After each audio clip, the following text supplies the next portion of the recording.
listening to Opinions and Beer. And opinions and beer. Two guys and another guy. Will never happen again.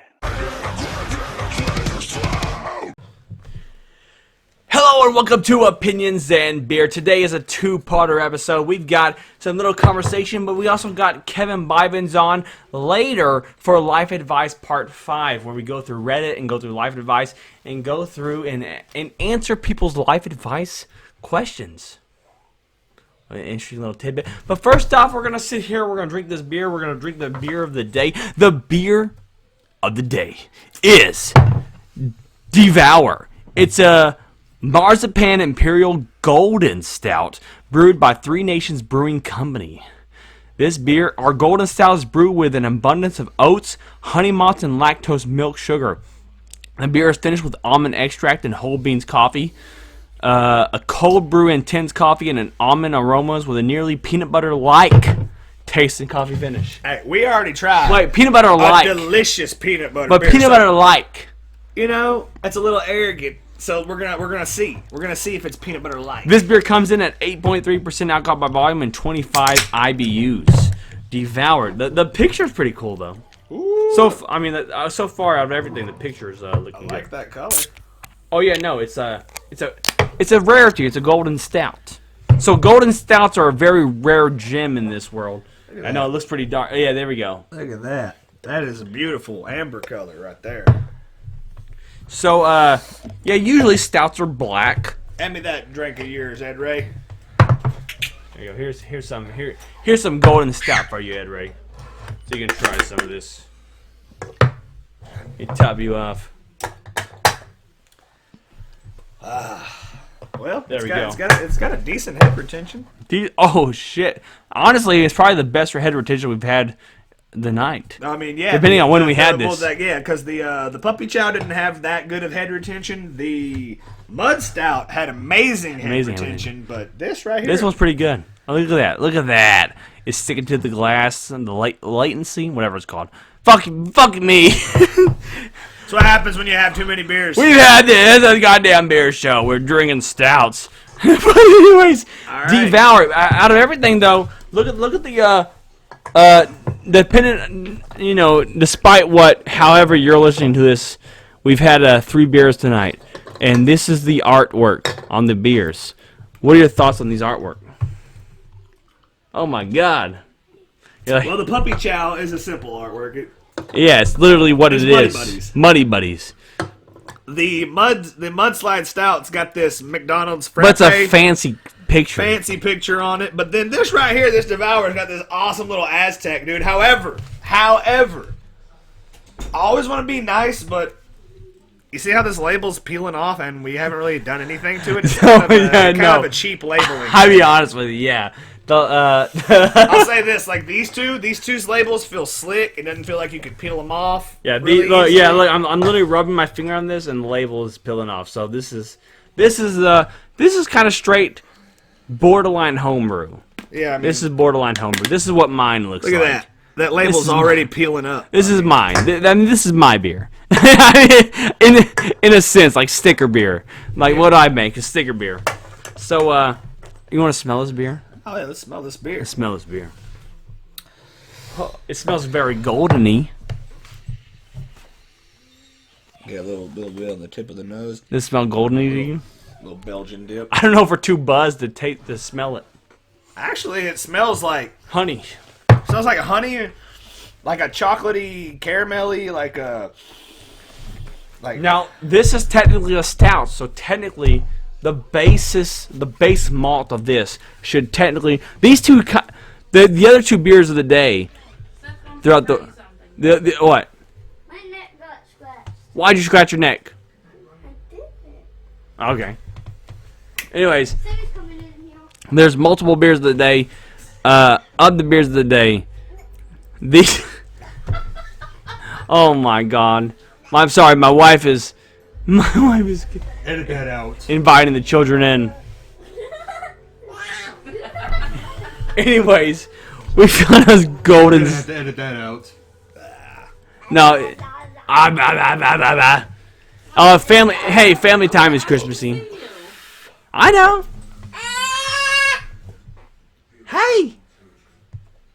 I love you. Oh my god. Come on, let's go. Anyways, Devour. What was I trying to say? Power of Jesus. Oh my god.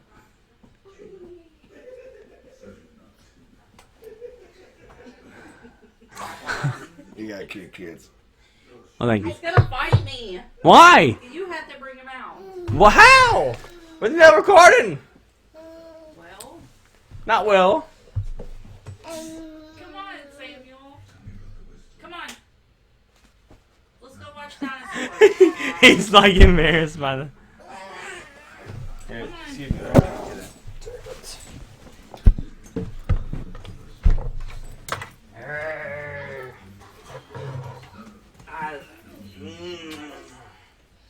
Watch dinosaur show.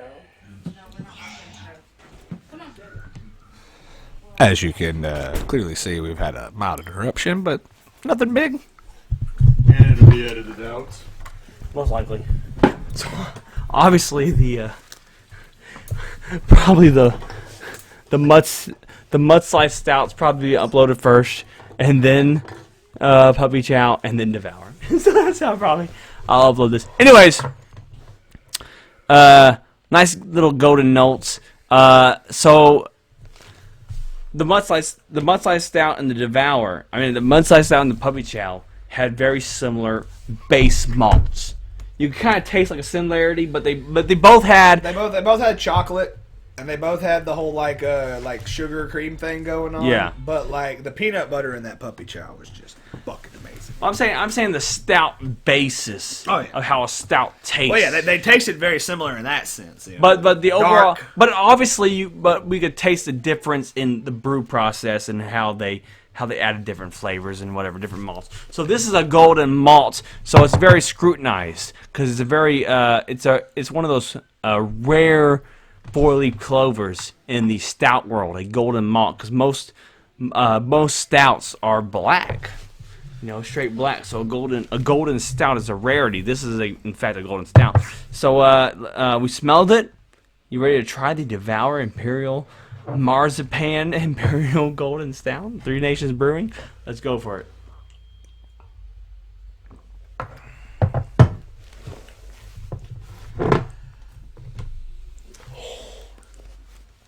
What you got?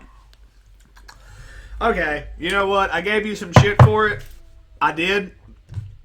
Gotta eat some crow on this one. Oh shit! With a nearly peanut butter like finish. Taste like with peanut butter Well, like because it's taste almond. coffee finish. Because it's almond though. It's Yeah. so I get it. It's an almond flavor. I get that peanut butter that you're describing. Oh, because it's the almond. Yeah. Like I Almond- said, I gave him some shit. And Have you said, ever bought almond butter? Yeah, I've had almond butter. A couple Yeah. But like I was It's- I was comparing them. I was saying like, look, motherfuckers, this peanut butter right here. This peanut butter was the shit. So you're saying a peanut butter like. I get you. What's weird though, what's crazy is though, Three Nations, they're so homebrewy, they're literally saying, see, nobody else would say it has a peanut butter like taste. So that means they took the effort to taste their beer and then make the label. They were all So like, okay, let's talk about what this beer tastes like before They we kind of did sell what it. we were doing before they put their sticker on. They were like, Exactly. It's got like a peanut buttery finish. Exactly. Where most breweries will like, this is what we made. They're very secretive about their ingredients type stuff. These people straight up, we put extract in it, dude. I literally talked to somebody. So I've been having very And this is an 8.3. 8.3%. So I've been having self-reflecting. I've had a lot of self-reflecting on my stout that I'm brewing right now about what I did wrong or right, in the potential of when it's finally available to taste, and I found out that like a lot of breweries lie. A lot of breweries lie. So the first person that finally admitted to me was there was someone that posted a picture of an Oreo stout. They brewed an Oreo stout. It was like a brewery or whatever. Like chocolate and cream, that's an Oreo. But the picture they posted showed that they dumped literal Oreo cookies? Oreo cookies into the mash. And because I am now familiar with brewing, I know that doesn't make sense really to me because yeast scrubs out most flavor during the early days of fermentation. So I commented, I said, hey, how much of this even made it into the beer? And I commented that, and this is the first time somebody's ever responded honestly. They straight up said, "Oh, I put those Oreos in for the picture." Not for the flavor, for the picture. For the picture, because yeast during early fermentation scrubs most flavor out, and a lot of these sugary flavors you think of are scrubbed out. So that was like he took the picture with a vat full of Oreos just to make it look like, look at me, I got a vat full of beer and Oreos. I mean, he pretty much he put the Oreos in there. Yeah. But he did it for the picture. Yeah, the picture. He knew that the it was flavor all gonna get scrubbed out. exactly. So you know what he did? He went and found like a fucking Starbucks cookies and cream flavor and just dumped that right pre-bottling. And that's where most breweries, that's what most breweries do, but they try to hide that because it's actually frowned upon to add oils and flavoring to your beer. But it's literally a common and, in fact, almost necessary practice to do to get the flavors that we're tasting today. Yeah, I'm looking at you, beer guys. So, any time that there's a sugary flavor that isn't natural, so basically, so there's some beers where you taste peanut butter, you taste chocolate, and it doesn't taste like actual chocolate or actual peanut butter. It tastes like, oh, this tastes like raw chocolate, Yeah. raw peanut butter, like someone just straight up blended peanuts. Yeah. You know, those type of beers, they literally put the ingredient in it for most likely. But whenever it's like kind of sweet and stuff, and that it's most likely extracts and oils and like some sort of secret method. Which is to nothing get like those things super in there. wrong with that, but at the same time, Nothing super wrong. It makes certain there's certain beer people that turn it off. Anyways, let's talk about this golden stout a little bit more. I just wanted to jump into the the peanut butter. Sorry. But it's almond butter. Almond butter is so close to peanut butter though. I like the color. I like how easy it goes down. I like the almond buttery, peanut buttery aftertaste. It tastes stouty, right? Yeah, it tastes like a stout too. Like this guy right here was almost, I'm just gonna be honest, like a nightmare to halfway get through it, especially when it warmed up. Like when it warmed up in the cup, that was when it was just like you just gotta toss the whole thing back and get rid of it. Here's my thing though. So like, I've seen people brew like tomato-y beers, and then you said that there have been there's the Martin House. They did a very famous pickle beer. Yes. We need to do one that's both. That's my two. That's my favorite. Both what? Both pickle and tomato. A tomato pickle beer? That is look. That's just me. I'm a weirdo. What is that though? Isn't that a drink? Yeah, it's one of my favorite flavor combinations ever. Is What tomato drink is and that? pickle. Well, okay. Look, here's me. Isn't that fucking Whenever you make a Bloody Mary, Bloody Mary? It's a Bloody Mary. when you make a Bloody Mary or a chilada, most people use lime and lemon. I prefer me some pickle up in there. I love tomato beer, and I love just taking 2 shots of pickle juice and pouring it in that tomato beer. Are you saying you want me to brew with tomato? I'm saying, I'm saying we need to get together and brew with tomatoes and pickles. Holy shit! A tomato and pickle fucking beer. How crazy would that be? Could you imagine? It would literally taste like drinking alcoholic tomato sauce. Most Like a likely. Bloody Mary, like a chilada. I've had a horrible one though, and you probably would have liked it. You probably, now that you're saying the words you're saying, like I had a beer that tasted like a straight fucking enchilada, and I thought it was horrible. That's a little too much right there. It tastes like enchilada. No, it tastes like a fucking enchilada. Here's my reasoning. You might be with me on this, okay? Go to the store, buy a jar of pickles, well, little ones, okay? Eat all the pickles out of it. Take a tomato, okay? Take 2 tomatoes. Slice those motherfuckers up into little wedges. Drop them in that pickle jar. Take the other tomato, squeeze that motherfucker into that pickle jar. Close it, set it in your fridge for a week. Open up that jar and eat those tomatoes and tell me if it's not one of the most delicious things you've ever had in your life. And if not, whatever, it's on me. But if you do and you like it, that's what I'm telling you, man. Tomato and pickle is just a beautiful combination.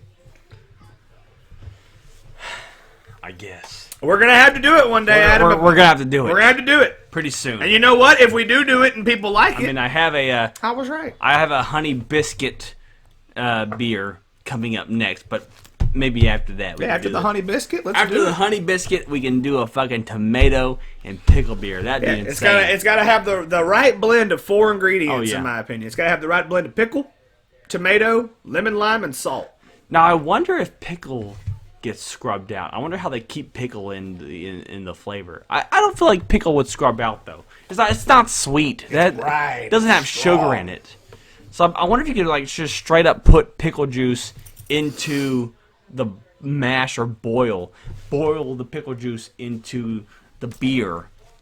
If that would work out. We'll figure it out. We'll figure it out. So today's topic is it's our one serious topic of the day. So we're gonna just chat about random stuff, chat about life and whatnot. This is a pretty straightforward episode of Opinions and Beer for the 12 Pots of Christmas. We always do one of these. Ed Ray, Tyler, have you ever suffered from social anxiety? All the time. All the time. All the time. I'll be honest with you, Tyler. Speaking strictly to Tyler, I was ready to go see you do stand up the other day. Thank you. Yeah, I did it too. And you know what stopped me from going? What was that?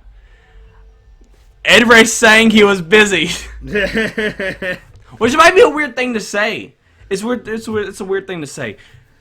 I strangely have crippling anxiety where like things like I feel like I need somebody to walk in the door with me type of thing. I don't know what that is. I don't know what I'm trying to say. No, it is a I'm form trying to of- be honest though. That's anxiety, right? That's a form of anxiety. Right there. Let me tell you about me. Like when it comes to getting up on stage and doing stand-up comedy, I can do it no problem. It's easy. It's one of the easiest things in the world for me to get up on stage with a drink in my hand, a cigarette in my hand, grab the microphone, just start telling jokes. However, introduce me to a friend of yours, family gatherings, going shopping, I'm a wreck the entire time. shit. I hate it. I hate it so much. I feel that. Anytime I'm coming to do like the wrestling shows and stuff, and y'all are like, "Oh yeah, this guy's gonna be there." You haven't met him yet, but like y'all, I'm always like super anxiety ridden. I'm always just like, "Okay, there's gonna be another fucking person there." I'm always like rubbing my temples and shit. I always got to get myself ready for this stuff because, yeah, like I went undiagnosed for years, and then just recently, Gulf Coast Medical Facility over there in like Port Arthur or whatever. We had a CPS scare, and I had to go to therapy. But I'm probably, like, I've come to realize by talking to the therapist, I'm probably undiagnosed, like, depressed, fucking bipolar, borderline personality disorder, schizophrenia from my mom's side. Jesus like, Christ. there's a whole bunch of mental disorders that run in my side of both of my sides of the family. And so talking to this therapist, she was like, yeah, you're probably just like undiagnosed with a bunch of these things. And I was like, okay, what do I do about that? And she was like, well, you can go get diagnosed. That's one. And I was like, I gotta go. Exactly. I gotta go into a room with somebody and talk to them. And no. But then you hand me a microphone and put 500 people in front of me, or like at the Log On Cafe in Beaumont. Hey, shout out to the Log On Cafe. They had like 100 people in there that night. Yeah. And like you put a microphone in front of me in front of 100 people, I'm gonna go off. I'm gonna start doing my jokes. I'm gonna start telling my thing. Interesting enough, Log On actually offered Hawk Finnegan when he was still one of our first. He was our first co-host. Hawk Finnegan. They told him that we could do a live show there. I thought that was an interesting idea. Well, the next time I'm there, I'll talk to the lady because I give her a shout out every time I do stand up. I tell her how good she makes drinks. I thought that'd be interesting to do like a live opinions and beer episode. And have like a more interesting set than I want to change this set to where it's like literally our pictures of we have like art made for us. I want to change it to where like there's art all around us and shit like that instead of just like a melting clock and the beer fucking table, the beer blanket. But But yeah, I was just shocked because I was literally, dude, I was literally ready to go to your show, and then like my wife was like, "Oh, can you rock the baby to sleep?" And I was like, "I'm rocking the baby to sleep." I messaged, I messaged Ed Ray. I was like, "Hey, are you you want to go to the Tyler's comedy? He's doing stand up tonight at the he's doing stand up."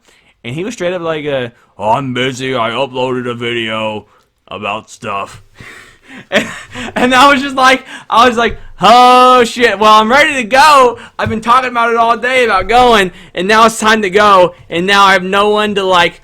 I don't know what it is. I don't know what that kind of anxiety is, or what the type of like specific specific anxiety. It's saying straight up like social anxiety, like I got. Like if I hear my buddy say, "Hey, meet me at a place. Me and my friends are gonna be there." There's like this giant gap of time where I'm sitting there going like, should I even show up? He said he's going to have a bunch of people there. Yeah. I don't know any of these people. What if I say something wrong? I'm kind of a dick sometimes. Which is weird, right? Is it weird? Because like, when I'm like stalking at stores, I'll be like, at work stalking at stores, and I'm so fucking like talkative.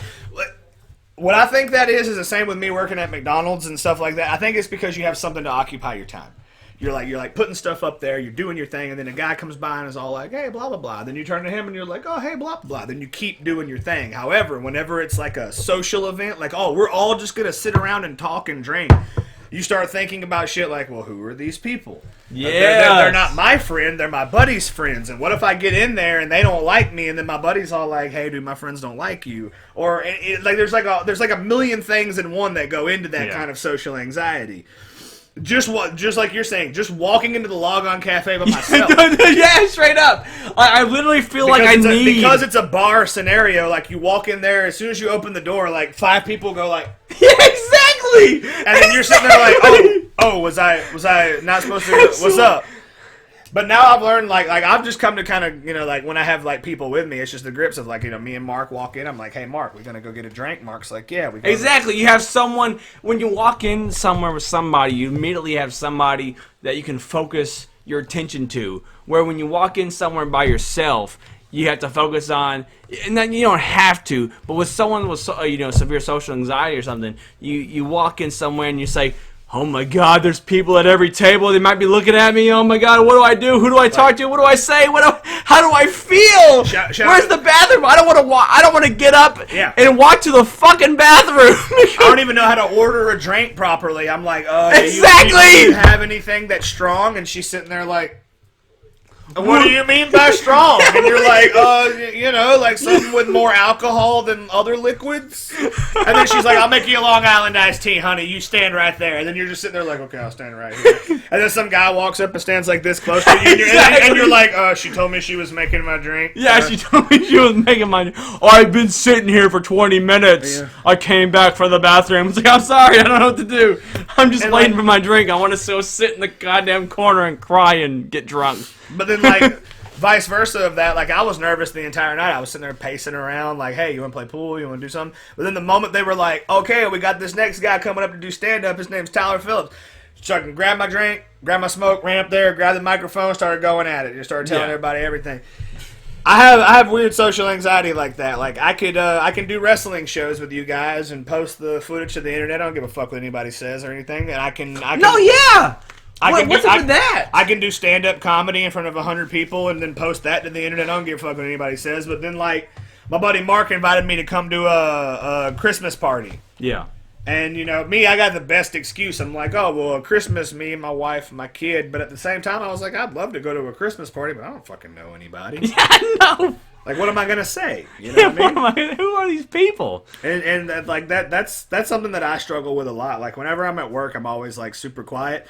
And that's another thing that people out there need to fucking realize. When somebody's super quiet, that doesn't just mean like, "Oh, he's like a meek individual." Like most of the time, I'm staying super quiet for your benefit because I'm a fucking asshole. Exactly. Like I've contemplated suicide so many times in life that nothing ever fucking gets to me like that. So I'm an asshole. So, like, I'll be standing there working, be making burgers or something, and somebody will walk up and be like, "Oh, man, you don't talk that much." And I'm like, "No, I don't talk to you that much." That's so weird. It's so weird how that happens because I feel like in a work setting where I'm like forced, when I'm forced to cooperate with other people, I feel like I'm kind of the guy that I force awkward people to chat with. And so then there comes a point where all these weird, awkward fucking people that want to fuck me, or they do weird shit, like masturbate in their car all day, like well, yeah, or shit in their fucking shirt. It's like they want to come and talk to me because I've just like, I guess I've just like, I'm very chattative and I'm easy to talk to. At the same time, though, I'm easy to hate. I've noticed I'm easy to hate, easy to talk to. So it depends on what level of socialness you want to be. Yeah, but at the same time, like that goes back to like when we were younger, like guys like Jared and Eric Flitcraft and like Chad, like I had no idea like why the fuck they just didn't like you so much. And they didn't like me? No, like, I swear to God, like Chad acts like he fucking hates you most of the time. Anytime I bring you up in a conversation, there's like this eye roll, and he's like, "Oh, Adam." Oh my God. You know what I mean? And I'm just like, "What do you mean, oh, Adam?" Like the guy let us hang out at his place. He was a pretty cool guy. What are you talking about? But then like Jared and Eric Flitcraft, like their whole thing was the sadistic wrestling thing. Yeah. Like Jared and Eric Flitcraft were like, oh, like I want to try to win a match, but Adam wants me to lose, or Eric Flitcraft, yeah, like just all sorts of shit like that. And I'm just like, like I understand what you mean whenever you think about yourself, like, oh, I'm a very unlikable person, because me personally, I love hearing all, like my wife will come home and be like, yeah, I ran into this fucking person today. And the story's always the same thing. She'll always be like, yeah, I ran into this person today at Walmart, and I'll be like, what happened? She'll be like, oh, they got to asking me, like, what my name was and stuff, and I'll be like, oh, they were flirting with you. And she's like, no, they asked me who I was married to, and I told them your name, Tyler Phillips, and they're like, whoa, that guy. And I'm like, yeah, you're going to get a lot of that, baby. You're going to get a lot of that in life, because that guy. I'm a fucking asshole, and I have no shame about it. There ain't no shame in this game. Yeah. Like, I am who I am. And I found out in life at a very early age that a lot of people are very fake about who they are. And that's just not me. And I ain't going to I don't deal with it. I don't put up with it. I don't humor it. I just can't do it. I can't deal with it. It's a very interesting scenario because I feel like I come off as like, it's weird when you come off as like, I don't give a fuck what nobody thinks. But then I walk in, I'm like, I care what people think. Like, yeah, like the thing with you is like the glasses, the jacket, the hair. Like everybody gets this idea of like a character. There we go. And then they don't know how to deal with that whenever they get the real person. I guess so. Yeah, everybody's expecting you to be fucking, psycho, or you know what I mean. Psycho, and then I'm just a regular fucking nerd. They expect you to be Psycho 180 all the time, and they don't realize that like Psycho 180 is a channel that hasn't really even like been a thing for a while. So like, they watch our stuff and they're all like, "Oh, you guys are a bunch of like backyard wrestling nerds," and it's like, yeah, we are, but there's also a lot more to it than that. I mean, for a minute, I was wearing a goddamn wig. I was wearing a fucking wig. We just ditched the wig recently for the 4th season of Ed Ray. You've been quiet for most of this episode. What are your thoughts on this beer? But also on other notes, do you suffer from any social anxiety? And what are some social issues that you find that you tried to avoid? Well, let's see. The beer itself had a very sweet aftertaste, so it was a pretty good beer. I'm not going to deny that. I might as well give that beer a 7 out of 10. Okay. And as for social anxiety, I just try to avoid as many people as possible. This is probably the reason why I'm 35 years old, single, have no children compared to the both of you, because I don't like to talk to people in general. I'm a very hateful old man. You're a hateful old man. How old are you? I said 35. 30 goddamn 5. You're only like 6 years older than me. You're only 5 years older than me, buddy. Yeah, and I know that a lot of people say that I'm far ahead of everybody else, but I'm far behind everybody else because everybody else has children and they're married. Oh my God. So it's my own damn fault. Well, funny enough, like my brother and all my friends, they all know who you are. It's kind of funny because like I'll just get random texts from my big brother. He'll be driving through town. He'll be like, "Hey, saw Super Danger walking down the street." I was like, yeah, I know you probably did see him, and he's just like, yeah. Yeah, he just walked down the street. At least you got that going on. Yeah, do you walk down the street a lot? Well, yeah, 7 days a week because I walk to and from work because I want to get myself in shape for wrestling. Are you noticed? Does anybody give you rides home? Some people do. Yeah. Even though I don't know them, but some people do. Hey, there's nothing wrong with taking a would ride that. home from a stranger. Have you ever been assaulted walking home? In this town? Fuck yeah. Oh, really? I've been assaulted many times. Many times? Many times in this town. You know what? Like I said, I'm an asshole, so I'll call people out on their shit. I'll tell people, hey, I think that's fucking dumb. I think your opinion's fucking wrong. I'll do that. I don't fucking care. Like, Yeah. My dad taught me to be like that. My dad was like, you know what this world doesn't need an abundance of? And I was like, what? And he was like, meek little assholes who let people walk all over them. That's what the world doesn't need an abundance of. So, like, with that in mind, like, yeah, I would tell people in school, like, yeah, I think that shit's dumb. I used to get jumped and attacked all the time. Like, this is nothing new for me. Do you get mad at things later? Like, at the time, something didn't really make you mad, but then, like, hours pass, days pass, and then you're like, wait 1 second. I can hold a grudge like nobody else. It's like, wait 1 second.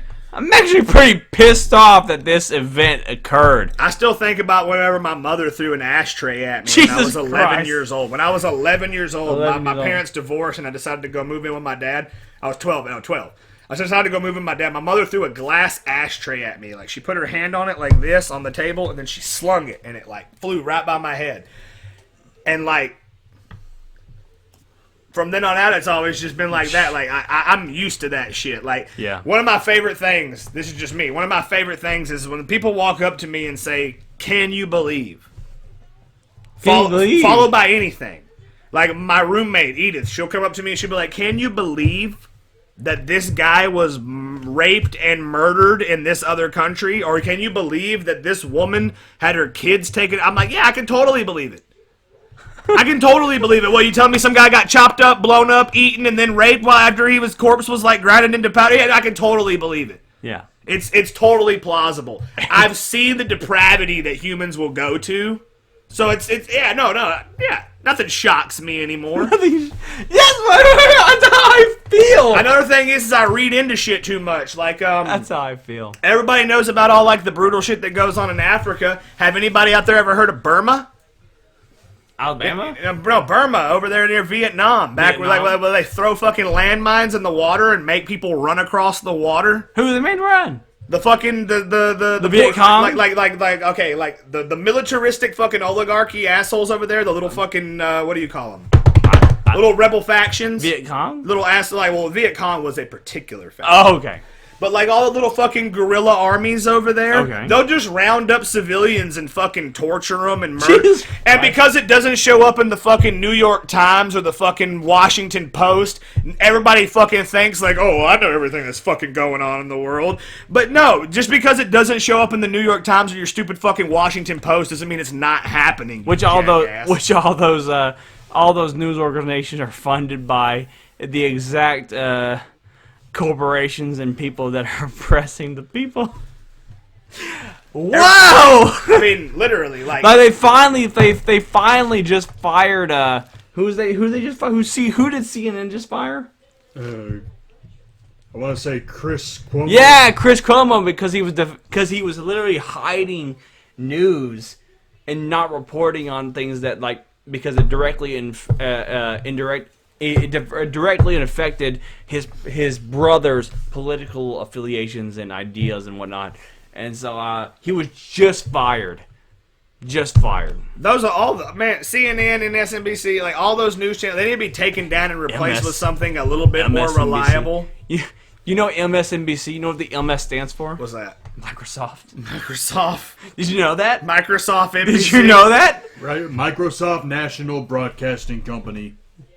Did you know that? I didn't know that. That's Yes! fucking depressing. That's is what why. that is. That's why they all, because fucking Bill Gates donates so much money to their charities and to their fucking donations and shit like that. That they, he has a fucking microscope.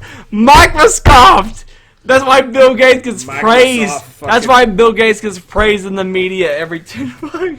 every 10 minutes because he pays for the fucking shit. You know who the greatest American journalist is right now?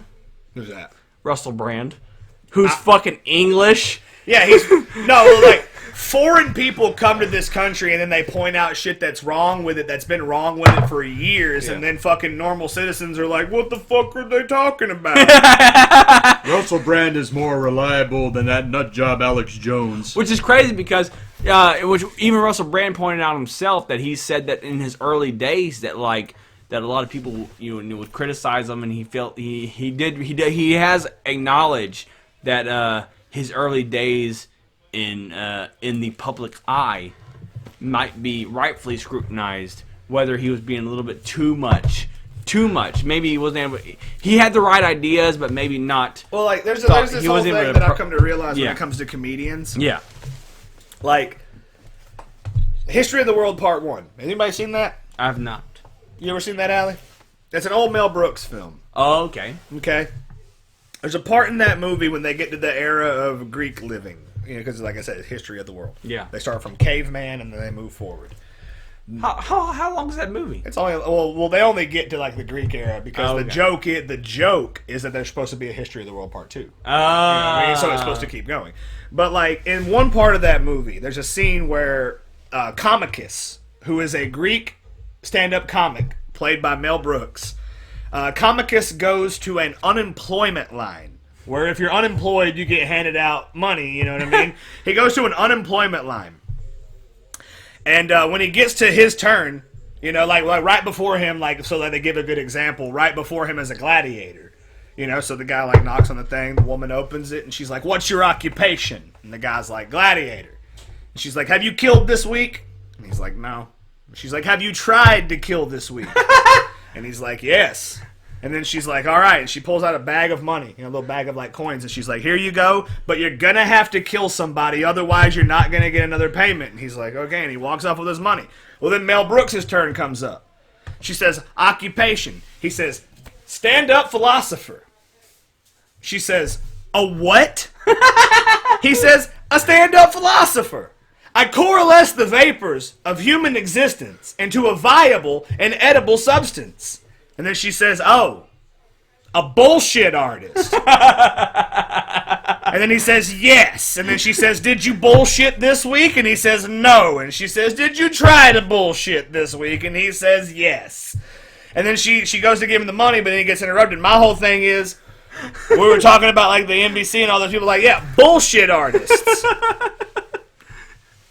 And that's why I love guys like Russell Brand, because Russell Brand is a stand-up philosopher. He coalesces the vapors of human existence into a viable and edible substance. Yes. You got fucking Alex Jones up there talking about mole people. You got Glenn Beck acting like the fucking liberal left is going to destroy this country. And then you got the other people acting like the Republicans got any good ideas. We get fucking spoon-fed trash and then we accept it on a daily basis, which is why I don't mind coming and giving my opinions on this. Holy shit. I'm a big fan of Russell Brand. Yeah, Russell Brand's great. Russell Brand, his stand-up's great. His journalism is great. I think it's ironically funny, though, to say that Russell Brand is the greatest American journalist. Like, yeah, Russell Brand is the greatest American journalist, and Ricky Gervais and Jim Jeffries are the greatest American comedians. Even though one of them's Britain, one of them's Australian, they both moved here. I don't know where to put Joe Rogan. I love Joe Rogan. No, I love Joe Rogan. I love listening to him, but at the same time, they're like. He listens to everybody, which is a good thing and a The bad thing with Joe Rogan is that he personally isn't that bright. Well, like, it's just that he gets enough information. My buddy Mark would call him a pseudo-intellectual, but Okay. what I think of as Joe Rogan is he's like any of us. He's sitting here, in my opinion. But like, if you don't know about something, don't talk about it. Yeah. And if you don't know about something, ask somebody who does. Yeah. Joe Rogan tends to do that a lot. Yeah. The only problem with Joe, in my opinion, is like, since everybody in the world has their biases and their opinions, he's constantly like, oh yeah, people should just do DMT, and I'm like, no. Not everybody should just do DMT. I've met some people in life who, if they were I would never want to see my uncle on DMT. Do you want to see Ed Ray on DMT? Yeah, I want to see DMT, big guy. Okay, Ed Ray. Next episode, we're gonna buy some DMT and Incriminating evidence. We're gonna go try to find some DMT. find some DMT and get you on it. Ed Ray, what's your thoughts on today's episode? Social anxiety and DMT and Joe Rogan and Russell Brand and all these and Everything we media talked about. goblets. Well, I already talked about the beer and Yeah. social anxiety. I'm just so awkward with people. I don't want to talk with them. That's probably why I'm going to be single for the rest of my life compared to the both of you. And I really got to work on that as I get older. Yeah. As far as Russell Brand and these other people, Russell Brand is very good. I'm not a fan of his comedy, but as far as his journalism is concerned, he's very good. No, I'm surprised. I am shockingly surprised by his journalism recently. And as far as all these other people like Alex Jones or Glenn Beck or whatever, You don't even have to call them people. They're like half humans at best. they need to get off the air. They're CIA suckers. That is a weird thing to bring up though. So like, what line is drawn? You know what I mean? I don't know what you consider yourself, but you probably won't be shocked that I personally consider myself a conservative type person. I'm a centrist. A centrist. I've heard many people in life say that centrists are cowards.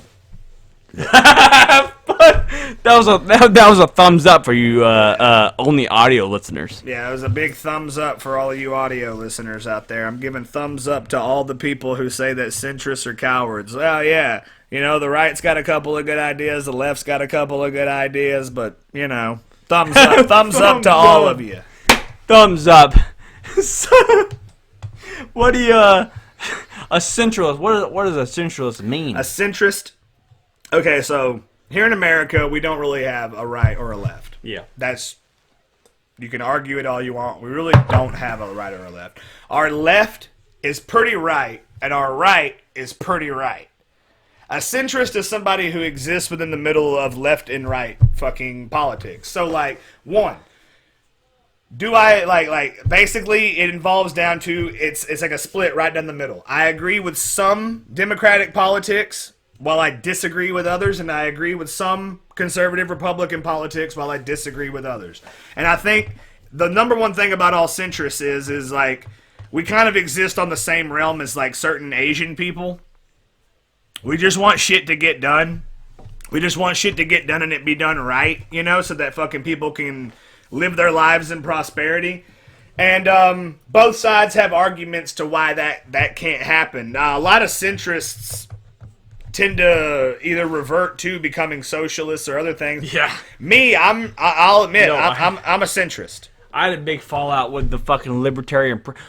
I don't even know this, but we had the president of the Libertarian Party on the podcast. Did you know that? No. Well, recently, I've fallen into a deep argument and anti the fucking president of the Libertarian Party, which is technically the middle party. That's the problem with the two-party class, is that the middle party is libertarian, but the president of the middle party is grossly he's fucking a car salesman. Let's just say that. See, like, I vote third party. Yeah. Okay. When you know who I voted for last election? Well, what third party though? Howie Hawkins. Who the fuck is Howie Hawkins? Howie Hawkins was an ex-United States Navy SEAL. Okay. Okay. Howie Hawkins wanted to legalize marijuana across the board. Okay. Completely get rid of the whole, states can decide that it's illegal and blah, blah. No. It's legal, was what he was deciding. That was one of his platforms he stood on, was that it should just be legal and all states should have to deal with it the same way they deal with alcohol and cigarettes. Okay? Another thing Howie Hawkins was hard on is the fact that, did you know that in a lot of other countries out there, considering that we live in the best one in the world, did you know that in a lot of other countries out there, you can go to college for free? And that whenever you get sick and you need to go to the hospital, you don't have to pay $1,000 for a stupid fucking ambulance ride? What does college pay for? Wait, what? Well, why do people pay for college? Why do people pay for college? But it's for the... Why do people pay for college? People pay for college because colleges are apparently private fucking institutes that need $1 million fucking dollars a year to run. To pay their democratic teachers. You know, they gotta pay their tenure and shit. The My whole thing is that, like... In countries that have social health care and social education, there is a higher ratio of people who succeed in life. Okay, look at Switzerland. Yeah. Do you know, I don't know if my math's correct. You can correct me if you want to, people at home. Ooh. But, like, the reform ratio of people who go to prison in countries like Switzerland, Finland, you know, those places, the reform ratio is like 70-something%. What's the reform, though? The reform means that people who go to prison don't go back. Well, so like 70% of the people who go to prison in Finland never go back. As a matter of fact, in America, only like 10% of the people who go to prison never go back, because once they get into prison, they're indoctrinated as criminals and they learn from other criminals how to do shit. What's it called when your family tells you you're an alcoholic? Intervention. So a lot of these countries, did you know? I'm going to pull this out because I've learned about this recently. Did you know that a lot of countries have forced interventions? Yeah. A lot of these countries that are succeeding in their personal laws have forced intervention. Hey. Well, no. It's a good idea. It's a really good idea for certain cases. Does that work in America though? When the whole idea is like, this freedom of like being able to do what you want to do and ruin your life and shit like that. Yeah. Okay. At the same time, if you're gonna ruin your life, I shouldn't have to fucking work for you. No. Yes. That's why the line of a centrist exists, is because, like, in my opinion, if you decide to fuck your own life up, that shouldn't weigh on me. But at the same time, I also agree that, yes, like, the prison reform system needs to change, and that does come from taxpayers' dollars, and we need to start eliminating the idea of privatized fucking military-industrial complex. Did you know a lot of countries that have legalized most of, or even all drugs have a, say it? Where people, or your family, intervention. Yeah. They have intervention policy where the government intervenes. Well, I mean, the government intervenes on your addiction and forces you into like a halfway house or a rehab facility. Most likely. Wow, it's kind of funny because, like, you know, whenever you go to prison in Switzerland, you have to go to school. Oh, really? You have to go to college. Oh, shit. You've got to learn shit. You've got to better yourself as a person. You don't just get to sit around all day and talking about how easy it is to molest kids or how easy it is to fucking sell drugs like we do in our prison. We lock up all the drug dealers with all the drug dealers. No. We lock up all the child molesters with all the child molesters. And we lock up all the murderers with the murderers so they can sit around and talk about how easy it is to do all this shit like a bunch of fucking animals. Our prisons teach people how to smoke coffee to get high. I mean, like, I wish I was lying. We have no reform rate. There is no reform rate in this fucking country. Go back to one of our previous episodes, whichever one Timmy was on. He recently went to a medical facility hospital, and he came back only learning how to smoke coffee to get high. So that's American reform. Edward, final thoughts and opinions. What am I talking about? About life reform, the episode, the drugs, the life, the reform, the living life. Reform, you know, I have to say, if we would go back to the old policies where prisoners actually get punished for their crimes by sending them out to the fields from sunrise to sunset, that way they go back to their cells tired, they won't have to do fighting or raping each other, etc., because they're working so hard, they're begging just to get back into regular society, but they really got to understand what their crimes mean and how it affects others before you send them out to the field and punish them for as many years as they get on their sentence. Need more education within the reform system. There it is. Do you think the reform system is broken or the education in reform system is broken? Both. Holy As long shit. as we have privatized reformation, where one guy can buy a bunch of land and then lock a bunch of people on it so that he can make money, we're going to have these problems. We're going to have people who get out and decide, I'm just going to fucking sell crack again because fuck all you people. We're going to have people that come out like my own uncle who said, I'm just going to fucking deal meth again because fuck you people. Okay? The moment we start treating prisoners like fucking people and reforming them so that they can do better in life, shit's gonna get better. But you keep locking people away like animals with more people who are just like them, shit's only gonna get worse. Man, that was deep. What's your rating on this beer? The Golden Ale. I'm gonna give this just like the last one, I'm gonna give this a 9. Holy shit! I Two like your nines beer. in a row. I like your beer, I'm gonna give it the old Texas. Two style. nines in a row. Look at him chugging that beer. Oh my god. Oh my god, he got some beer. That came from Ryder. Was it good? That was a good beer. Good beer. He had a solid 9. Ed Ray, what's your rating on this beer? You said a 7 or 8? Might as well give it an 8. An 8? Good God, I'm going to give it a solid 8. I wonder if it differs from my review in the life advice. 8, 8, 9. He loved this fucking beer. I like I mean, it's a good beer. I mean, it's a really good beer. It comes in a 4-pack, though. Yeah, that's the only problem. You need to put 6 packs. Yeah, it comes in a 4-pack and fucking $12 or whatever it fucking is. Good God Almighty. Well, remember, throw all your hate comments Anyways. towards me. Oh my! So we talked a lot about some serious topics today in the 12 Pods of Christmas. I know at most we do one episode. We do one serious episode in the 12 Pods of Christmas. You guys did great. I'm probably gonna have to listen to a bunch of dick-headed conservatives about how wrong I was. Whatever.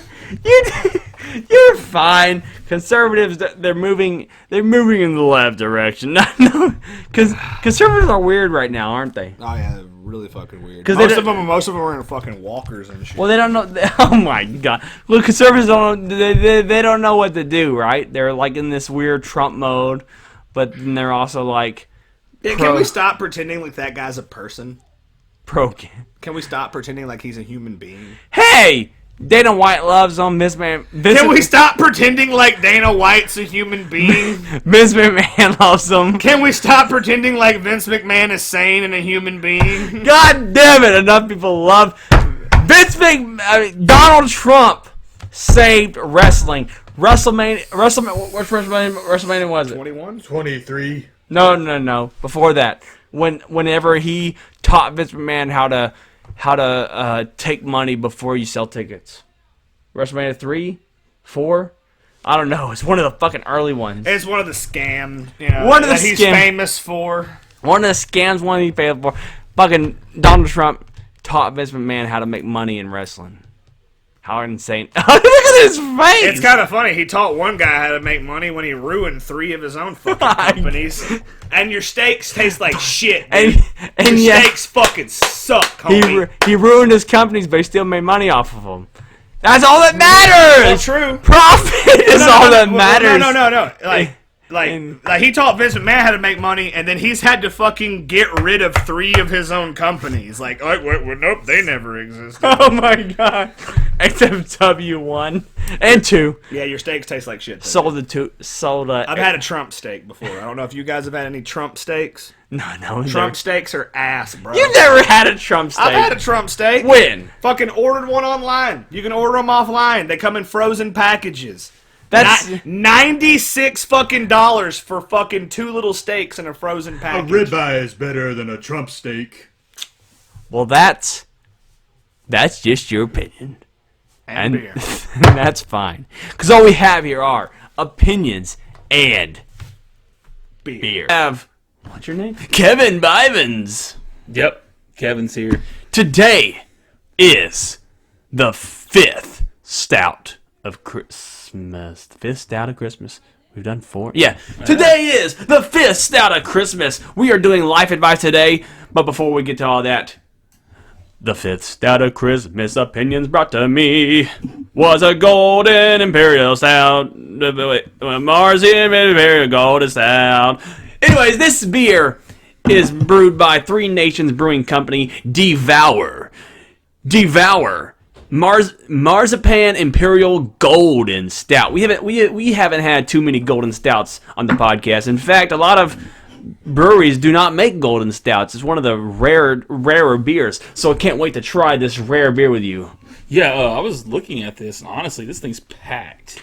It has so much stuff in it. In fact, this is Three Nations Brewing did us a favor, and it's one of the only it's the only brewer to ever actually put all the things that are in their beer. Every other brewer hides their ingredients, but this one actually, they even straight up say they use no brewery will admit that they put extract in their beer. No brewery ever. Every brewery does it, but no brewer would ever admit this. And so it's kind of honorable that they mentioned that, but it's also kind of like, dang. What are y'all doing and admitting that shit? That's like highly classified stuff. Anyway, this is brewed in Carlton, Texas. Our golden stout is brewed with an abundance of oats, honey malt, and lactose milk sugar. Lactose milk sugar to keep the sweetness in. This beer is finished with almond extract and whole coffee beans, creating a cold brew intense coffee and almond aromas with a near peanut butter-like taste and coffee finish. Golden stout. So, is this beer going to be golden, or are they just calling it a golden stout? I mean, before I try it, this idea of this beer kind of reminds me of if you're sitting on the weekend and you have no cares in the world, and you're just like out in nature on maybe a wooden porch, maybe instead of grabbing a coffee, you grab one of these. It just feels like that. Now, whether I'm going to taste that when I try this beer or not, that's what kind of the vibe of reading the beer gets me. It's like a chill beer to kind of sit on the porch and just talk about, what are we talking about today? Life advice. Life advice. Just kind of Reddit life. the breeze. No, it's Reddit life advice. We go to we'll go to Reddit. This is a bit that we do occasionally where we go to Reddit, we go to life advice, and we give people life advice that they are craving and needing and wanting. Yeah. The attention they want. Like jumping a volcano. We jumped the volcano. This beer sits at 8.3% in alcohol by volume and has an IBU of 25, which is probably going to taste more bitter than that with the coffee. So, but I guess they're not measuring the coffee. Like some breweries will measure the coffee in with their bitterness, but others just do the hops. Oh yeah, this is a. It's got a good foam just to show everybody. This is. Look up. Oh snap! So this is definitely an oddity. My bad. And there he goes, tasting the beer before it's time. Well, no, it was all foam, I guess. No, we're good. But look at this. This is a very rare style of beer. A golden stout. This is called a stout. It's called an imperial stout.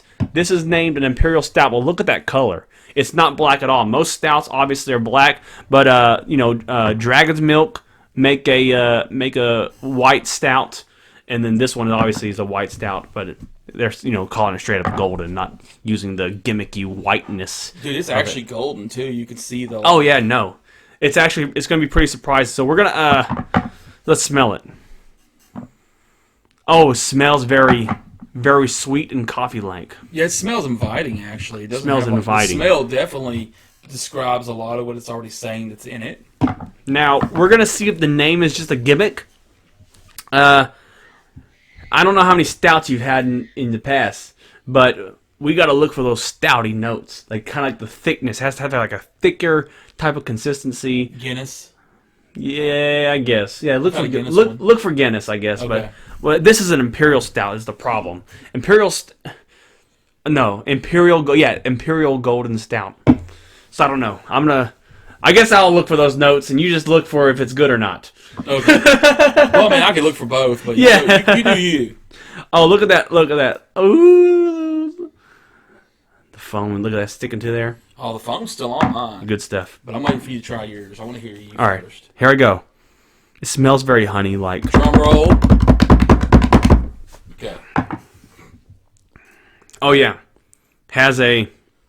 I see what they meant by peanut butter. That's apparently coming from the almonds mixed with the lactose, so it's like almond butter almost.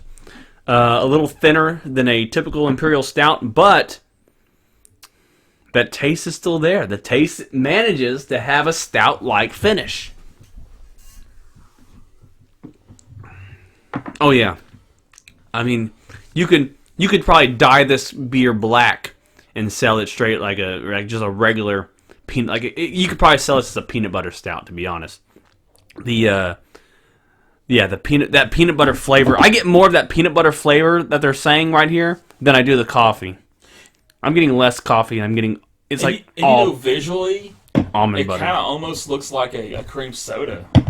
Visually, It has like a peanut butter cream soda taste. But the bitterness from the coffee's coming through. You know what? It says cold brew coffee, and cold brew coffee kind of sucks. So I don't know. oh, I don't know. okay. Well, Go for it. I'm gonna go for mine.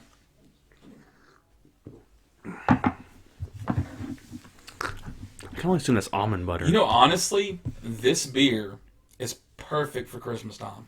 Oh yeah. But I don't say that because anybody here that likes that candy, you might have to help me pronouncing the name. Oh, peanut brittle? No. The Fiora Rochelle. Rochelle. However you say it, the little gold. You know. Okay, guys, everybody, listen. Golden. It's the golden candy that has like the hazelnut in the middle and it's chocolatey. It's like something Rochelle. It's like Fiora Rochelle. Maybe I'm saying this wrong. Duets. No. Golden Crunchies. Molasses. No, it's called Ferrar Michaud. Yeah. Ferrar Michaud. See if you can pull that up real quick for everybody. Ferrar Michaud. Oh, God damn it. Ferrar Michaud candy. Salty Ferrari Swedish candy? No, this right here. This. Oh, okay. Yes. And I don't. Anyone that can see this, well, That's what it tastes like to you? to me, no, I wasn't going to say that. What I actually was going to say, like, it's this right here. If No, we can't see it. It's the Fiora show. But okay, guys, this beer honestly would be a great beer if you're sitting there after Christmas and you got some of that chocolate with you, and this beer for some reason would actually taste good with chocolate. It would actually, like if you're eating some of that Rochelle or even a Reese's peanut butter. Oh, yeah. cup, this beer, I'm being honest, this beer right go here with desserts. would go good with desserts. A chocolate pie, Chocolate something chocolatey, peanut butter, caramely, or even hazelnut like. This beer would be brilliant to serve like guests. Like if you're having a bunch of adult guests at your house and y'all playing some board games or whatnot, this beer here would be almost dead perfect to serve them. It would be because it has that taste, and at the same time, it's kind of like something you could also drink in the morning, like if you just wanted a Christmas type edge. Oh, yeah. You know? And another thing, it has a really stout finish, not to be generic when I use that term, but the finish is very strong. But it's not overwhelming to a point to where you go, nah. And it doesn't have a real bitter taste. It actually kind of flows through the beer.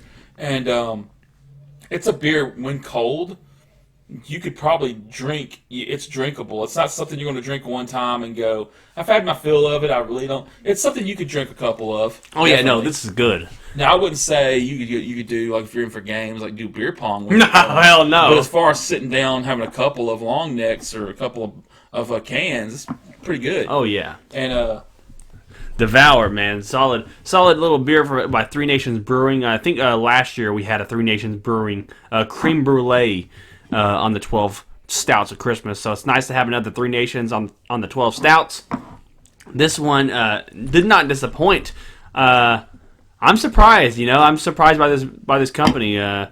Their stout game is off the hook. Their hazy IPA was decent, and so I'm gonna be looking out for more of these and getting them when I can. When I can. I'll say this too. I don't know if it would work, but after tasting it a little bit, this might be one of the few beers that if you really wanted to try something crazy, Cook with it. no, that you'd make like a float out of. With ice Oh, cream. like a beer float. Yeah. Yeah. This might be one of the ones that would actually work.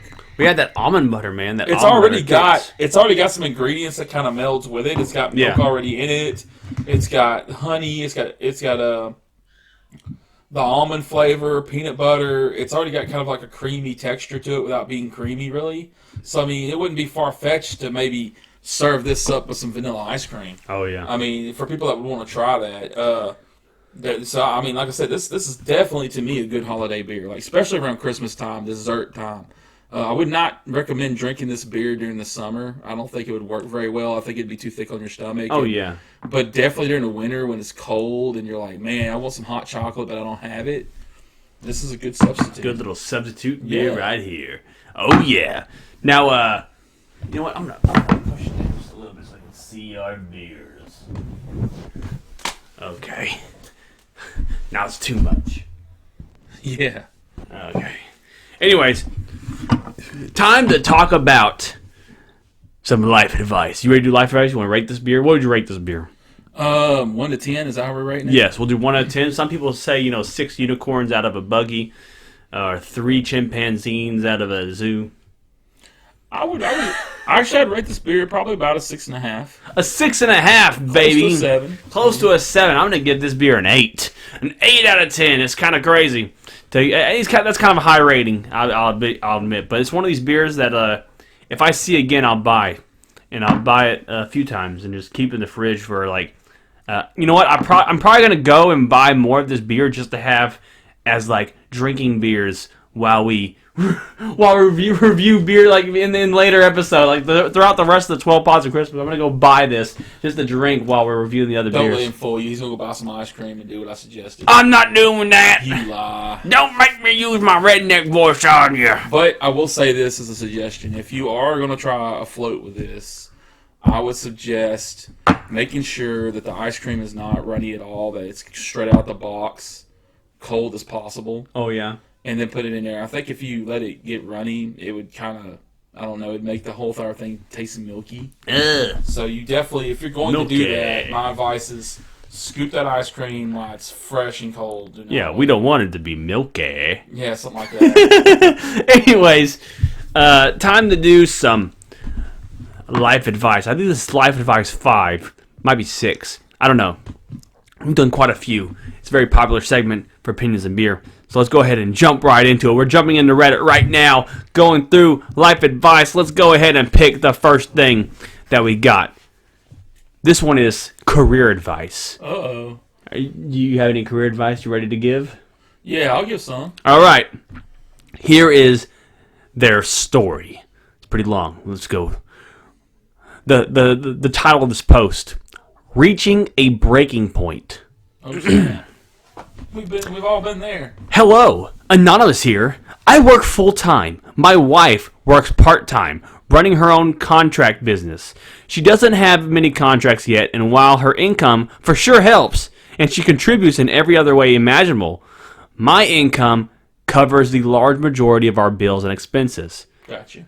This post is not about her. Then why'd you say it, buddy? Anyways, trying to give us, we're trying to give you life advice, and you're trying to give us your whole goddamn life story. We're giving you life advice, not life mentorship. That's virtue signaling at its finest. Yeah. I'm going to talk about her and how she doesn't really contribute to the whole household. But then again, guys, it's not about her. I crashed my car yesterday. Ballin'.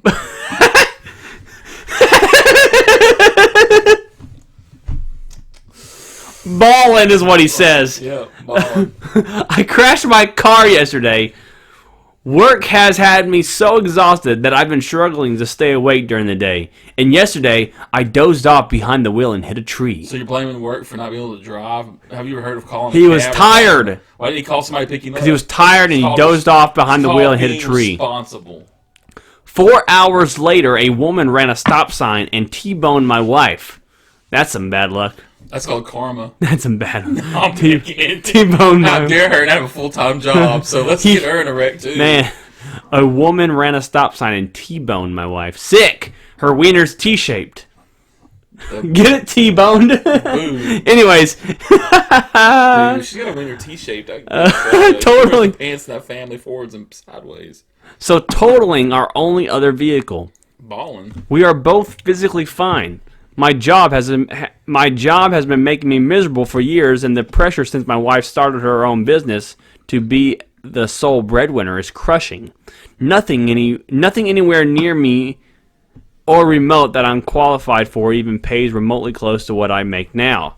So many bills, 2 cars to replace, 3 mouths to feed. I feel like I'm on the fast track to a breakdown, and I don't know what to do. Scared to leave my job, scared to stay at my job, don't know what to do. I mean, is that all he said? Yeah, that's it. There we go. All right. If you want me to roll first, I will. Go ahead, roll. Look, without the jokes, the whole balling and everything, that's me putting flavor to the show. I'll be honest a minute. Man, you've got to support your spouse. I mean, if she has a dream to do something, you need to support that.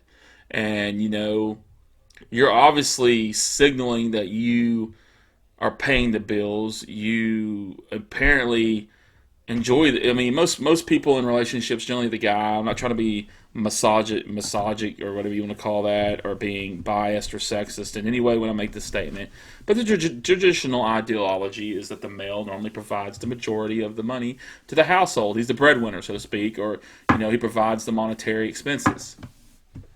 My thing is this, man. If you're young, you didn't tell me your age. If you're young, man, and you got 3 mouths to feed, and that includes you, your wife, and your kid, take it for somebody that has a large family. You have more mobility than you think. Go out there and look for a different job. Find a new field. Heck, maybe convince your wife to maybe put that on hold a little bit and work a full-time job and go get a college degree. Don't be scared to take risk. Don't be scared to change career fields. It might be the best thing you've ever did in the world. If you're that depressed about your work environment, if you're working your butt off to make ends meet and really not seeing the light of day, that might be a cue that you might need to change things. And as far as bills are concerned, man, bills come and go. I'm not telling you not to pay your bills. I'm not suggesting this. But there's ways out of your bills. There's a consolidation. There's bankruptcy. There's ways that you will come out later on the other end of it. So don't let the bills completely be a definitive reason for why you hang somewhere you don't want to be. Make sure it's because it's for all the right reasons. A, does this job provide for your family? Obviously. B, is it a career that at the end of the day you can live with? C, is there light at the end of the tunnel, which means there's promotional opportunities, things like that? And D, is this job something you really want to do? And if it doesn't fit all 4 of these criteria, maybe you shouldn't do it. And don't be scared to take a plunge. Don't be scared to take a plunge in anything in life. I've learned that the hard way, and I'll definitely tell anybody in the future that be willing to look around. It's not harmful to look around. You don't have to quit your job to look around. You could even take classes while you're at your job. You could do it online at night. You could even take the post office job and go get a post office job. There's a lot of things out there. There are a lot of people are hiring right now, actually, for Amazon. It's stay-at-home jobs. Yeah. There's a lot of stay-at-home jobs. Matter of fact, I know my sister-in-law, one of my wife's cousins, and somebody else I know. All 3 of them have stay-at-home jobs, and they make. And my sister, not to mention, and they make pretty good money.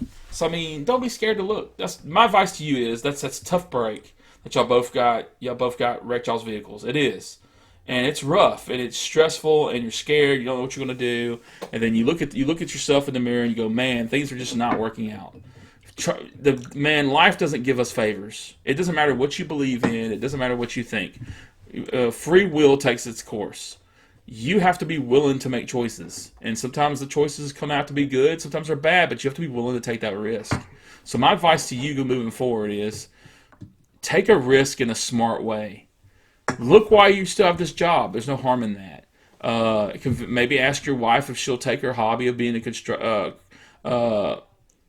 contractor on hold a little bit and maybe help maneuver you in a different direction. I mean, y'all are a team. A husband and wife are a team.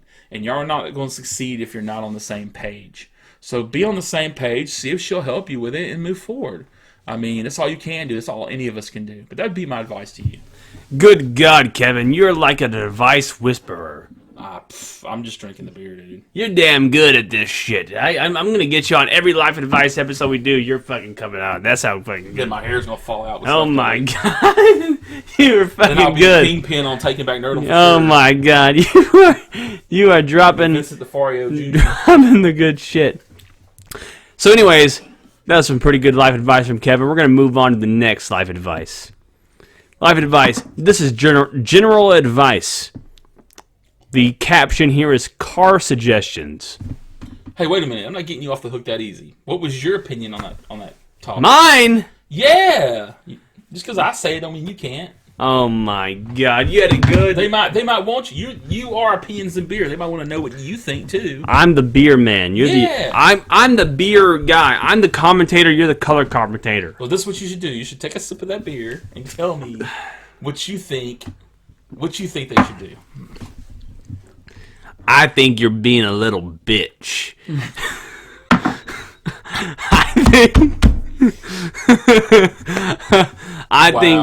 I think you need to tell your wife to get her lazy ass up and quit doing what does that even mean, doing contracts? Doesn't make no sense. What is she doing? She only has a few people to do what? Contracts? Doesn't make no goddamn sense. That's a fake job. She's doing a fake job. You can tell her to get a real job. And you need you're saying there's nothing around you. Then you need to work. You need to work longer hours. You need to game the system and get extra hours and. You need to suffer and wake up an hour early and stay and try to convince someone to let you work a double. I don't know.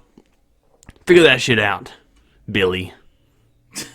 That's your real fucking name. Wow. That's my life advice. My life advice is suck it up, Buttercup. Some people have it worse than you, and you're just going to Reddit complaining like a little bitch. Billy, if you're whoever your name is out there, you might want to lock up the knives. And Oh my God! Just throwing it out there, man. Car suggestions. Oh, General advice. walk. Hello. I recently hit a beam with the front. Oh my God. This might be the woman that got in a wreck earlier. So snap. No, I don't know. No, I'm just saying. That would be funny if his wife posted separately. It's a whole separate wreck. Yeah. Like, what's up with all you people getting in wrecks? For one, Learn how to drive. Get that horizontal thing taken care of first. Maybe you wouldn't get wrecked. Hello. I recently hit a beam with the front driver's side of my car. It's drivable, but the headlight and front bumper most likely need to be replaced. I also had a clear bra on. What? I also had a clear bra on the car. Ballin'. What does that mean? That's one of them. That's one of them protective things that they put on the front to keep bugs and stuff from getting on it. Okay, I also had a clear bra, so I'm not Just sure. them cars that have it's normally black. You know them cars you'll see that have that black cover on the very front of the car. It kind of fits over it. Okay. It's what she's saying. She's got one, but it was clear. What it's designed to do is to keep bugs and stuff from getting into your inside the internal part of your vehicle. Okay. Especially if you have one of them turbocharged that use air suction. Mm-hmm. It's to help prevent stuff like that. So I'm not sure how that comes into play. I drive a 2014 Toyota 4Runner and owe just under $17,000 on it. I'm looking for suggestions on what would be the best course of action financially. I would like to get a new car, but was wondering if I should get the damage fixed because I may get more money back when I trade it in. And if I do get the damage fixed, should I go through insurance or try to pay out of pocket? Thank you in advance. That's easy. Yeah, you probably go through insurance. It's called research. Huh? It's called research. Find out what you call your insurance company, see what they'll do, see what it's going to do to your premiums, and then call body shops and dealerships and see what they're going to charge you to fix it. And then make an informed decision. And then as far as trading it in, that's another thing you can do. You can call the dealership, or if you have one close, drive it over there, let them look at it, let them appraise it for you real quick. Then go find out how much it costs to fix the part, and then decide, okay, is the hit from leaving it on just like it is really that much difference than me just trading it in, or is it going to be worth my time to fix it then trade it? Because sometimes, not very often, sometimes you can get a deal for a car that's good enough to where you don't need to lose that money fixing it. It just depends on what it is. Yeah. It depends on how bad it is. If it's a piece they can fix that, I would say under $1,000, it might not even be worth your while to fix it. They might give you such a deal on the trade that they sometimes can get away with getting cheaper parts to fix the vehicles than they give you. Remember that. Remember, everything's a business. If you go somewhere to get it fixed, they're going to up the price and cost of that part to make money off you. So when you trade it in, they're not going to spend that much money to fix it as you're going to be spending, because they are a dealership that gets kickbacks from the companies because they promote the products and promote the parts and everything like that. So sometimes it's better to just leave it like it is and trade it. My advice to you, though, if you've had this car since 2014 and you still owe 17 on it, my gosh, you're probably in a really bad hole.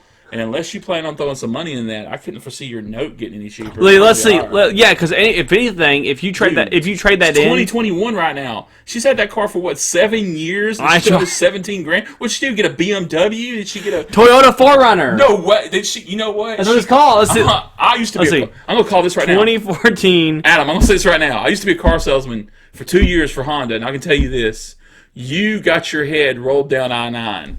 Somebody that sold you that car went to casino right after. All they right, shook your hand. so you got gypped. Right now, you paid like $40,000 for a $30,000 vehicle. Yeah, well, right now it's a 2014 Toyota 4Runner. Right now, used 88,000 miles is 29,999 30,000. Yeah, but you got to consider when they sell used vehicles, and I know this because I used to be a salesman for this stuff. They mark it up high. Some used vehicles could actually be marked up $8,000 beyond what they paid for it. You just got to know that and be willing to haggle with them. So really, I'll just throw 8 as a number. Well, if it's a 29, I bet you that car is worth 20 or 19. Let's see what's a I bet you a 2021 Toyota 4Runner is this in poor condition because it's got damaged. Well, no, that's what they'll lowballer with. They'll lowballer and say it's poor condition. Hold up. KBB. A 2021 Toyota 4Runner used is $62,000. So that's 2021. So 2014, it would have been around. It probably would have been $60,000 or 50 something thousand dollars, right? I mean, a brand new one? No, because the 4Runner ain't even their big one. Sequoia is. What's a brand new one? The 4Runner is like one of their mid-size SUVs. You would think that thing would roll between 20 and 30 tops. 36. 2021, brand new, 36. See? Basic. This is the basic one. 17 This is the basic one. She owes 17. What's her fucking payments? What's her payments? No, I guarantee you, 7 years ago they weren't that expensive. They probably were in the high 20s or so. Is this was 2014? She said 2014. God, 2014.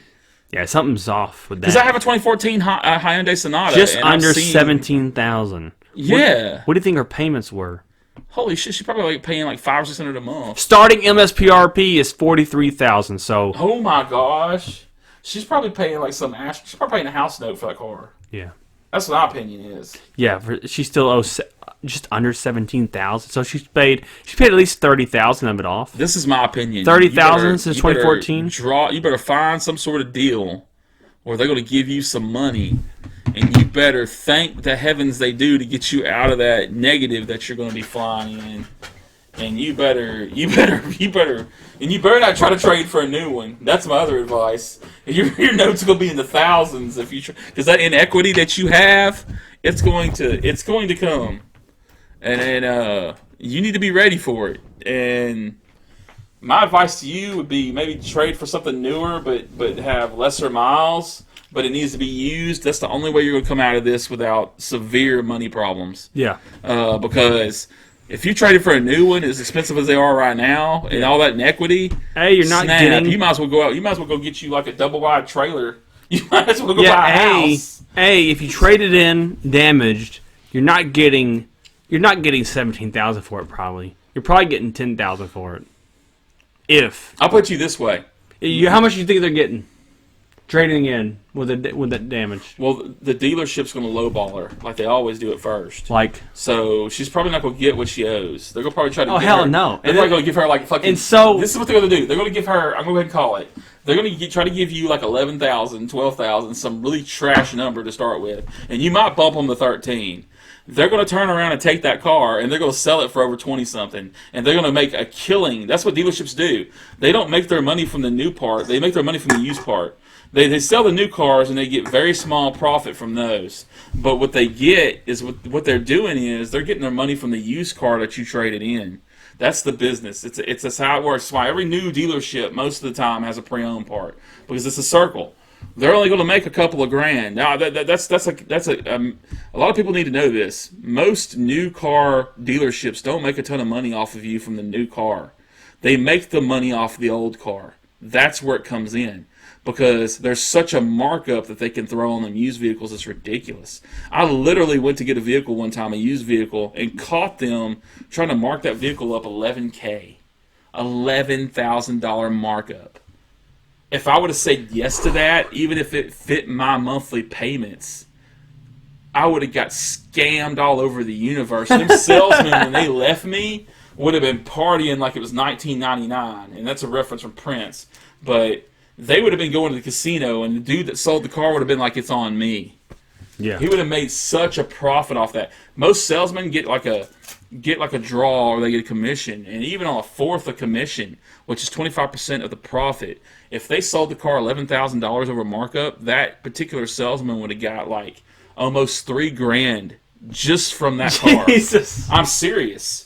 And that's what you got to watch for. They have to make money for their families. I'm not trying to make them all bad guys, but your best bet would to go find a used vehicle that has high markup, to where maybe they can soak some of that inequity out of the car you have, because that's the only way you're going to get out of this without paying like a $200 or $300 more note a month.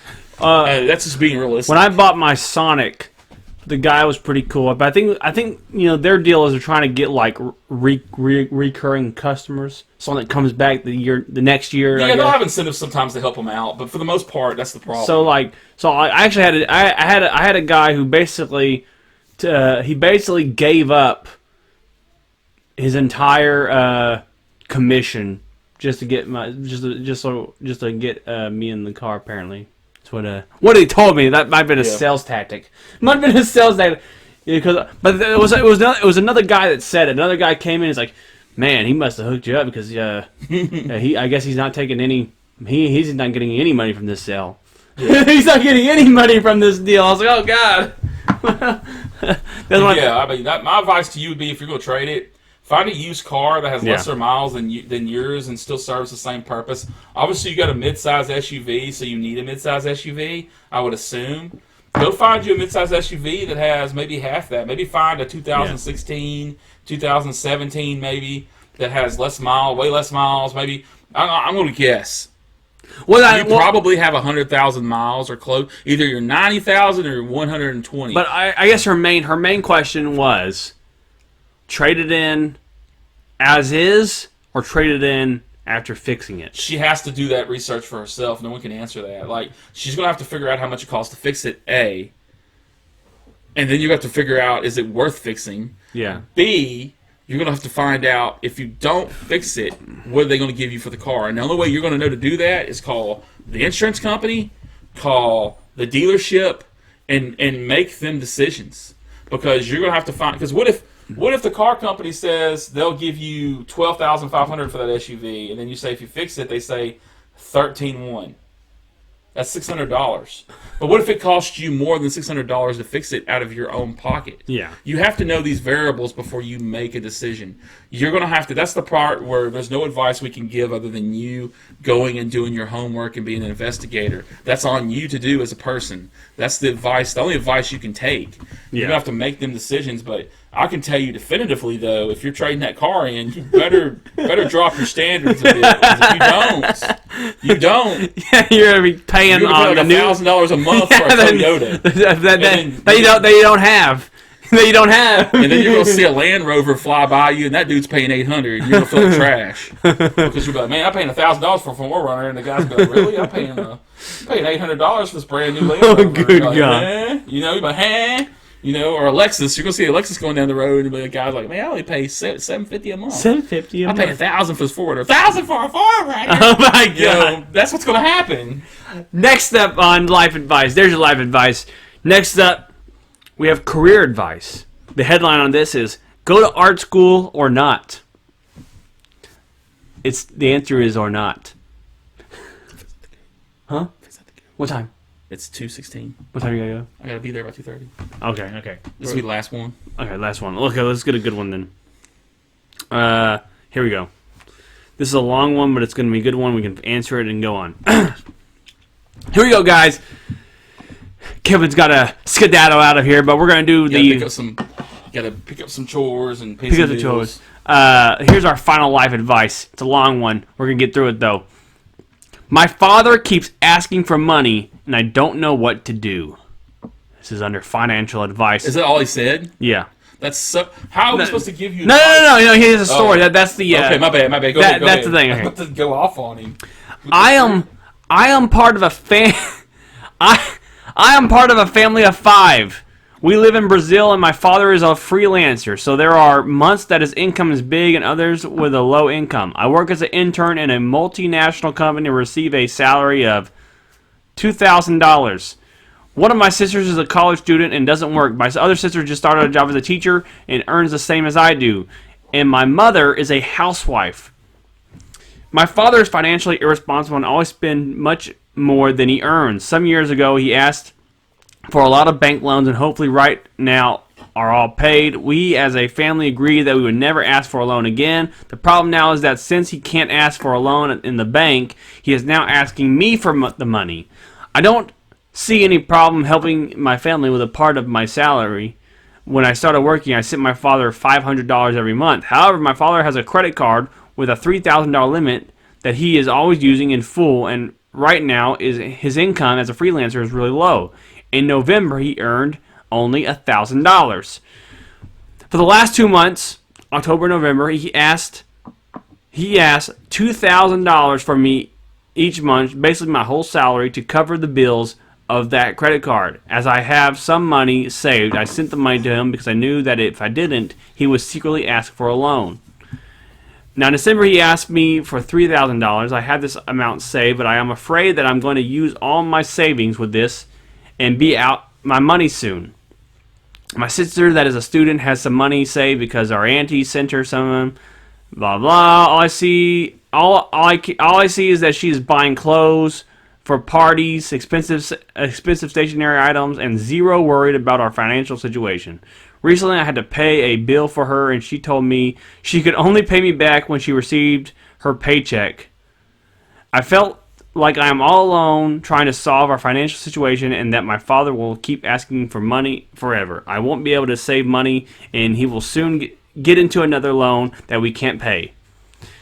The expenses in the credit card, blah, blah, blah, blah, blah. So I went to, but recently he also went to an orthodontist to get new glasses that cost $1,000. So there are essentially bills and other things he buys, even after knowing he doesn't have money to pay. How should I deal with the situation? My savings are getting low now. I will have to move to another city, and I'm afraid of him getting loans that he can't pay if I don't give him money. I mean, that's easy. Have a really stern talk with your dad. I mean, your dad is supposed to be the person that's overseeing y'all's monetary finances and being there for you and taking care of you. And if he's doing some selfish stuff that's affecting y'all like that, then that's up to y'all to quit being enablers. When you allow someone to do something to you over and over and over, and you never call them out, you never take a stand, then you're part of the problem, because they get comfortable. And it's not an excuse. He should look to himself and realize quit being so selfish. But when you allow someone to do something over a while, they get comfortable doing it. So that's where I think enabling is the word to use. You need to quit being enablers. Call him out on it. Say, look, we're not going to give you any more money.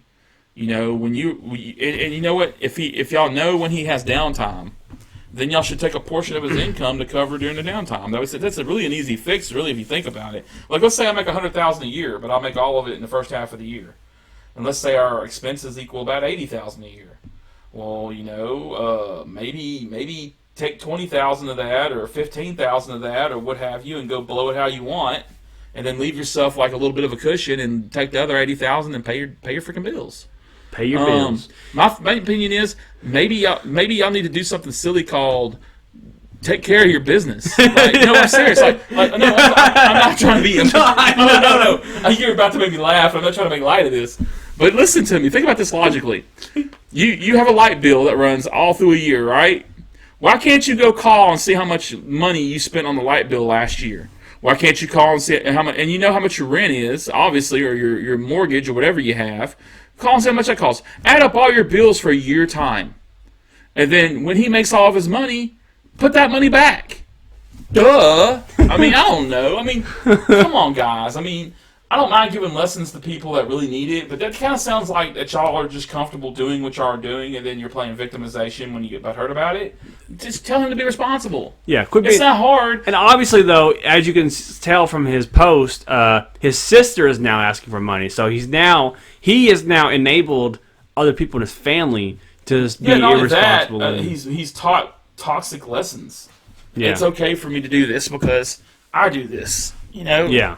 My thing is this: y'all know the bills. If y'all all contribute, put a cash flow to where a pot, so to speak, to where it covers the bills for a year, and then distribute it throughout the year, and then just everything else, then divide it up and say, hey, this is our free money. There's a lot of ways you can fix this. You don't need my advice. You just need to do something silly and turn on your brain and use it. I mean, really. Turn on your damn brain. You need to drink Devour, and then you'll figure it out. Devour. Whatever. Where's the I? This is a 3-nation brew, so even though you're You in a need different life country, advice on how to read. Yeah. I might need to know how to read, but at least I don't have that problem. It's a 3-nation brew, so it includes your nation. You know, drink it, figure it out. That's my advice to you is, man, just pony up to your dad, tell him you're not doing it anymore, tell him you don't mind helping out, but that's ridiculous. And then your mom is the one that needs to tell her husband, hey, you know, you need to be more responsible for your money. I mean, they do live in Brazil. All right, well, I gotta go. All right, well, that's just our It's opinions, 2:22. and that's fine. All we have here are opinions and beer. We are a million